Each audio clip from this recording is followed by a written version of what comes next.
Parte 2 do vídeo, pessoal. Então, continuando. Tudo que não te falaram sobre como é ter o BF baixo.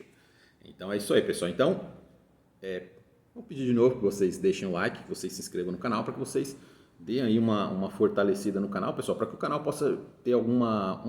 eu sei que esse canal nunca vai ser lá grande coisa, mas assim, que possa ter pelo menos um pouquinho maior de relevância ali, até para atrair algumas... para melhorar ali as condições, né? Às vezes poder estar melhorando algumas coisas aqui no canal e ajuda bastante, principalmente na distribuição do vídeo, pessoal. O que mais me preocupa é a distribuição do vídeo. Às vezes a gente faz um assunto legal, o vídeo fica, o YouTube ele trava, porque ele travou a monetização desse canal já há muito tempo, há 1 ano e meio mais ou menos.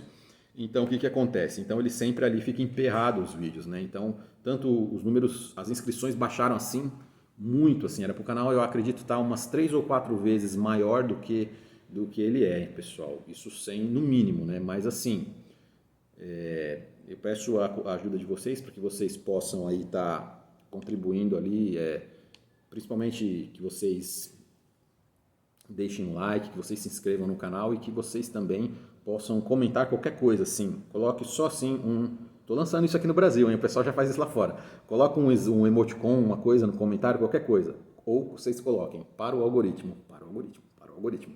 Então isso vai ajudar bastante na distribuição do vídeo. Porque assim, o que mais me preocupa, o que mais me desanima mesmo é a distribuição do vídeo, pessoal. Eu nunca tirei um real desse YouTube aqui. Eu tenho até um dinheirinho lá no AdSense, mas não sei nem como é que faz para tirar. Então o que acontece? Até estava precisando. Mas o que acontece? Eu nem nunca tirei um centavo assim, de dinheiro de visualização, tudo, porque não, lógico, o dinheiro é bom, todo mundo não vai ser hipócrita, mas o que acontece? Lógico que eu gostaria que o canal desse dinheiro, quem não gostaria? Mas o problema é também, hoje, o que eu penso é a distribuição do vídeo. Então me ajudem aí, me ajudem a ajudar vocês, se vocês me ajudam a te ajudar. Então vamos lá, pessoal. Continuando. Muitos de vocês, eu falei já isso tudo para vocês, mas muitos de vocês devem estar pensando, não, mas eu tenho um amigo que ele é muito seco, eu tenho um amigo que ele tem um BF muito baixo, ele tem 6 gomos no abdômen, ele é muito seco, ele deve ter 7% de gordura, ele não sei o que, ele fez a avaliação na bioimpedância da academia dele, ele deu 5% de gordura, ele é o cara mais seco da Smart Fit. Então o que acontece? Sim, pessoal, existem pessoas, esqueçam essa questão do número, né? Existem sim fenômenos genéticos. Nós sabemos ali, vamos dizer ali, eu posso apontar, eu vou falar de alguns caras conhecidos que são fenômenos genéticos. Mas ninguém é um fenômeno genético e não faz nada, né, pessoal? Lógico, os caras treinam bem, treinam consistentemente, tem ali sabemos ali que no esporte ali na alta performance tem consistência em hormônios, consistência em treino, consistência em alimentação, às vezes não tanto quanto a gente pensa, mas também consistência em alimentação, assim, né? Porque não é porque o cara é profissional que ele não come alguma coisinha de vez em quando, né, pessoal? Mas às vezes ali, anos ali de trabalho, dieta, existem atletas mais dedicados, menos dedicados, existem praticantes de musculação mais dedicados, menos dedicados. Agora a gente falar em menos de 8%, já é um pouco complicado. Às vezes as pessoas, a maioria das pessoas leigas, elas tiram muito pela linha abdominal do cara. Se o cara tem 6 gomos na barra, não, ele tem o percentual bem baixo. Só que, pessoal, se ele virar de costas e você der uma batidinha na pele do cara, ela balança assim até. Então o que acontece? Às vezes muitos caras não acumulam gordura na parte da frente, acumulam gordura na parte de trás, como eu já falei. Então, para um cara falar em 7%, pessoal, eu vou falar para vocês, para falar em 7%, talvez até em 7,5%, 8%, na minha visão, isso é eu que estou falando.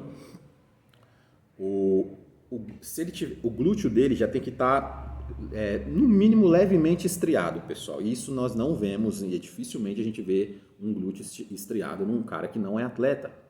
Então, mais para frente eu vou falar por quê. Então, pessoal, se você se gaba ali de ter 7%, 8%, olha no espelho. Dá uma trancadinha assim no glúteo, olha assim, dá uma trancadinha assim na frente do espelho. Se tiver um trisco de dobra, que até atletas profissionais de Classic Physique, caras de um nível alto, às vezes apresentam, você não tem 7%. Vou dar um exemplo aqui, o Rastam Mustafa. É um fisiculturista gigante do Oriente Médio, né? Acho que está nos Estados Unidos agora, compete várias vezes aí. Você vê o cara no Instagram, o cara parece o cara mais seco do mundo. Você fala, o cara vai ganhar o Mr. Olímpia. Quando ele aparece no palco, Por quê? Porque ele não acumula quantidades consideráveis de gordura nas partes que nós vemos nas postagens do dia a dia dele no Instagram. Porém, quando ele está no palco, podem reparar, quando ele virar de costas, ele tem muitas sobras de gordura, muito mais do que um atleta profissional deveria apresentar no palco. Ele tem muitas sobras de gorduras no glúteo. Então, às vezes você vê o cara puxa, às vezes até uma lower back, né? Que a lower back também é um lugar muito difícil para você perder gordura, mas o glúteo, geralmente nos homens ali, é um dos últimos lugares que vai sair a gordura. Então, o que acontece? Glúteo e lower back, pessoal, um dos lugares mais complicados. E para muitas pessoas também o posterior de coxa. Mas mais o glúteo, vamos focar no... Então você vê o glúteo do Hassan Mustafa, ele tem muita gordura para um profissional. Então o que acontece? Ele acaba até sendo despontuado por causa disso. Ele pode corrigir isso? Tranquilamente, né? Mas você ia ter que abrir mão um pouco do tamanho, porque você condicionado, o seu tamanho, lógico, o peso tende a cair, tende a ficar diferente o físico. Então é isso aí, pessoal. Se você tem qualquer sobra de gordura, não fale besteiras ali de... Você pode ter 7% sim, na máquina da Xiaomi, na máquina da Onron, na máquina de R$400, na máquina de 500, na máquina de 600, na máquina de 1.000, na máquina de R$120. Pode ser que você tenha lá. Lá você vai ter. Você vai estar no papel lá, top. Mas na vida real, você sabe que isso não vai acontecer. Então, acho que já falei bastante sobre isso. Então, vamos falar. Fenômenos genéticos. Sim, pessoal, existem pessoas que elas têm o percentual de gordura muito mais baixo que uma pessoa normal. Né? Às vezes o cara até não treina tão bem, às vezes não come tão bem, principalmente se o cara é mais jovem. Às vezes até fica mais velho, às vezes preserva ali um bom metabolismo. Só que o que acontece? Esses caras, eles são minoria. Então eu estou fazendo esse vídeo aqui para a grande maioria, para a grande massa ali, para aqueles 95% das pessoas que estão assistindo esse vídeo. Você vai ter ali uns 5% de privilegiados geneticamente, que são caras que assim, lógico, eles vão chegar num percentual de gordura, num 7%, num 6%, talvez até num 5%, tratando-se de atletas, com maior facilidade do que 98% dos outros atletas, do que 99,999% de uma pessoa normal. Então esses caras não são a regra, esses caras são a exceção. Então aprendam uma coisa nesse meio, pessoal, nunca se baseiem pela exceção. Ah, porque o Flex Wheeler... Pelo amor de Deus, né? Flex Wheeler. Não, porque o Chris Cormier... E você vê que até esses caras ali, que tem um mega talento natural, às vezes acontece deles se destacarem, acabarem no profissional, se destacando menos do que outros caras que às vezes não tinham tanto talento quanto eles. Porém, têm também talento, que senão não seria profissional, mas talvez foram melhores, mais dedicados. Por quê? O cara, quando ele tem muito talentoso, ele tem muito talento genético, qual que é o problema dos grandes talentos genéticos? Eu já conheci alguns. Você não conhece muitos durante a sua vida. Às vezes, nesses 20 anos de musculação, eu conheci talvez uns colegas meus, assim, 3 talvez. 3 ou 4 caras, assim, que muito fora do... Que, assim, que se fossem dedicados ali, minimamente dedicados, poderiam fazer muito dinheiro com bodybuilding. Então, mas infelizmente, uns não têm a vontade... Até aí tudo bem, a gente respeita, ninguém precisa ser atleta, ninguém precisa viver disso, a gente respeita. Mas tem uns que tentaram e, tipo, a maioria dos caras, eles não tem, talvez, tanta força mental como, às vezes, você pega um cara piorzinho, o cara chega mais longe do que... Eu assim, não estou dizendo que eu sou lá grande coisa, né, pessoal, como atleta, mas, assim, eu consegui alguns títulos, algumas coisas, alguns físicos, algumas coisas que... Muitas pessoas até que davam risada de mim no começo, tipo, caras que se achavam ali muito superiores ali há 15, 20 anos atrás, há 10 anos atrás, os caras não chegaram a lugar nenhum, tentaram ser atletas, não conseguiram, não fizeram nada, não aguentaram 2 semanas de dieta. Caras com potencial muito melhor que o meu. Então eu consegui superar muitos desses caras. Mas por quê? Força de vontade, pessoal, porque minha genética ela não é adequada para ser não é a melhor genética para ser um fisiculturista nem amador de alto nível. Assim, eu tento, né? Vou tentar aí, né? A gente tenta se melhorar, mas assim, vamos ser realista, né? Pé no chão. Acho que falta muito isso no brasileiro, fã de bodybuilding brasileiro, muito atleta, muita gente que está querendo iniciar nesse meio de competições, de bodybuilding, de levar a musculação a sério. Falta um pouco de pé no chão, pessoal. Né, ficar se comparando, eu já aconteceu de garoto aqui no comentário, eu daqui 2 anos eu pretendo estar com um shape igual o seu. Não, Você não pretende estar com shape igual ao meu, você pretende estar com o seu shape melhorado. Você não deve se comparar com outros caras, com outros físicos. Cada pessoa tem uma estrutura, tem uma linha, tem um metabolismo. Eita, o gato quase caiu do telhado ali. Aí tem uma estrutura, um metabolismo, uma linha. Então, eu acho o shape do Bobby Parris fantástico. Eu acho o shape do Frank Zane fantástico. O do Dennis Newman eu acho o físico mais bonito de todos os tempos. Só que eu não sou o cara. Eu nunca vou ser... Todos os físicos, eu não posso dizer, daqui tanto tempo, meu objetivo, minha meta de shape, eu acho que isso é uma coisa até infantil, você dizer, minha meta de shape é chegar no shape do fulano de tal, eu acho extremamente infantil isso, porque todos são diferentes, pessoal, proporção, tamanho, membro, relação, é tudo muito, você tem que ser o melhor dentro daquilo que você pode ser. Então, pessoal, pé no chão, né? Serve para todo mundo. Tudo que você for fazer na vida, pé no chão, né? Vamos prosseguir com o vídeo. Então, nós temos ali aquela minoria, pessoal. E o que acontece com a minoria? Essa minoria, se ela for minimamente dedicada, ou se ela for dedicada, essa minoria privilegiada geneticamente, ela vai ser muito mais favorecida no esporte. Né? Eu tenho amigos assim que tentaram ali ser fisiculturistas. Meu próprio treinador, o treinador Ellen Henrique, nós já conversamos. Ele mesmo disse que ele tinha um metabolismo muito difícil. Ele tinha mais genética para ser um cara mais gordo. Ele disse que com 1.500 calorias por dia, ele pode aumentar o BF dele. Então, o que acontece, pessoal? Para pessoas com esse perfil, ele falou que era difícil chegar numa condição, mesmo quando ele era mais novo. Então, o que acontece? E à medida que vai passando o tempo, pode melhorar, pode piorar, mas assim, um cara desse vai sofrer muito no bodybuilding. Então, ele vai fazer mais cardio, ele vai ter que comer menos, ele vai ter que apertar mais dieta, ele vai ter que zerar mais carboidrato, ele vai ter que fazer coisas que talvez que um cara com mais talento, com mais privilégio genético vai ter que fazer.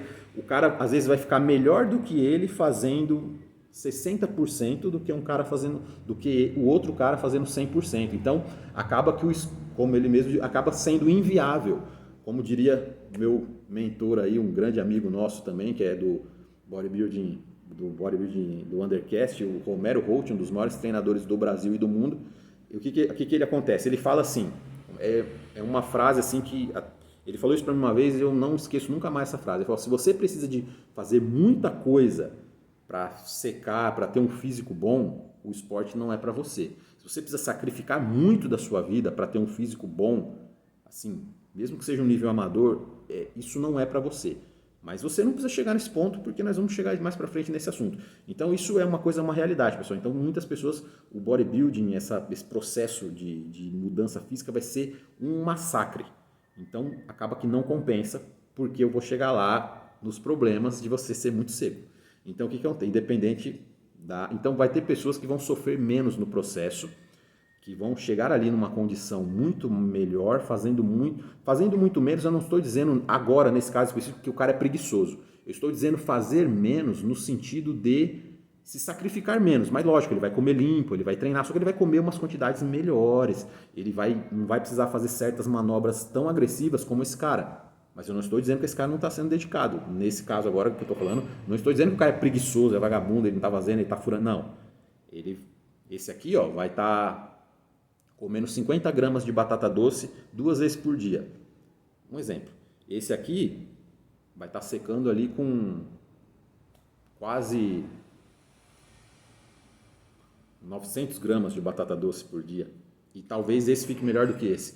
Então, pessoal, talento natural. Lógico, além do preparo. Quanto melhor você faz um off-season, você se preserva mais ali, ano após ano, você vai melhorando. Só que esse cara que tem a genética mais difícil, para ele driblar essa genética, é um massacre, pessoal. Confie em mim, isso é muito difícil. E esse cara aqui, fazendo um pouco menos, mas fazendo, lógico, tendo consistência, ele vai ter mais facilidade. Porém, se esse cara aqui também for muito relaxado, esse aqui também ele pode vencer esse cara. É difícil. Às vezes, um exemplo, Keone Pearson, um dos maiores fisiculturistas no momento, assim, um dos grandes prodígios aí genéticos. Ele venceu um show profissional recentemente, estando ali nos 80% do que ele poderia em relação ao condicionamento. Você vê que ele estava com bochechas assim, tipo de pessoa... Você vê que o cara não sofreu na dieta. Você vê que ele simplesmente limpou a dieta, deve ter feito algum ajustezinho, e ele já ficou incrível e foi suficiente para ele ganhar o show. E tinham outros caras ali que você viu que o cara estava muito mais ali na pele, ali bom também, porque senão seria profissional. e perdeu para o Keone Pearson. Então foi até muito contestada essa... Não tão contestada, mas foi muito... Ele foi criticado, porque as pessoas, por mais que ele estivesse bem, as pessoas sabem que ele não estava ali num condicionamento muito bom. Steve Laureus competiu agora recentemente na Classic Physique, está sendo criticado porque não está colocando um condicionamento... Por ele ter uma das melhores estruturas da Classic Physique, ele não está chegando num condicionamento ali tão satisfatório que as pessoas esperam dele. Então você vê que vem cobrança em cima, né? Hoje em dia é complicado. Então o que acontece? Mas mesmo assim, o cara fica sempre ali nos top 3, top 2, mesmo estando ali 80, 90, 75%, o cara às vezes ou ganha ou se mantém ali. Então esses caras, se eles se dedicarem do jeito que tem que se dedicar um profissional, por mais que ele não vai precisar fazer tanta coisa agressiva como um cara que já não tem esse privilégio genético. Então, tudo pode acontecer. Esse pode ganhar desse, esse pode ganhar daquele, tudo. Mas se o cara talentoso fizer tudo que tem que ser feito, o resultado de hoje eu vi lá as prévias do Europa Pro, o Ramon. Eu tinha comentado com alguns amigos meus que eu acreditava que pelo menos entre os 4 ele ficaria. Ele terminou o confronto no meio. Eu acredito que no mínimo, segundo colocado ele fica. Depois coloquem aqui nos comentários ali. E estava impressionante. Samir Banot ficou doidinho com ele e estava muito bonito, né? Então, aí é que tá. Mesmo no alto nível, lá no profissional, muitos desses atletas hoje que tem Procard no Brasil, muitos fãs eles vão se decepcionar, porque o fã brasileiro ele vai entender que o topo é para poucos, né? Então, o Ramon, no caso, é um cara muito talentoso, então ele tem essa possibilidade de estar no topo. Linhas, estética, volume, balanço, proporção, facilidade. Facilidade, no caso, não estou dizendo que ele não faz, mas ele não precisa talvez fazer tanta coisa como outros caras, às vezes até questão de fármacos, às vezes um cara bom, ele não precisa gastar tanto dinheiro, ele não precisa tomar tanta coisa como outro cara deveria tomar. Esse é o ponto que eu quero chegar. Então, você vê, Zancanelli, Ramon, são caras que têm uma genética Moisés mutante, uma das melhores genéticas do Brasil. Então, mesmo com a idade dele, assim, o cara, só quem viu pessoalmente sabe o que eu estou falando. Para mim, é a melhor genética do Brasil. Então, dos caras que vocês conhecem. Então, o que acontece? O talento entra essa questão. Então, tem pessoas que elas vão ter o BF mais baixo e elas não vão sofrer tanto, porque é fácil para elas chegar num BF baixo. Já outras, vai ser um sacrifício. Essa é o que eu quero falar nesse vídeo. Então, vamos lá, pessoal. Então, eu vou fechar aqui a parte 2, que já deu quase 20 minutos. E na segunda parte eu vou falar dos prós e dos contras disso. Eu não vou falar ser muito seco, mas estar muito seco. Por quê? Porque no próximo vídeo eu vou falar por quê. E é isso aí, pessoal. Deixem um like, ajude o canal e se inscrevam.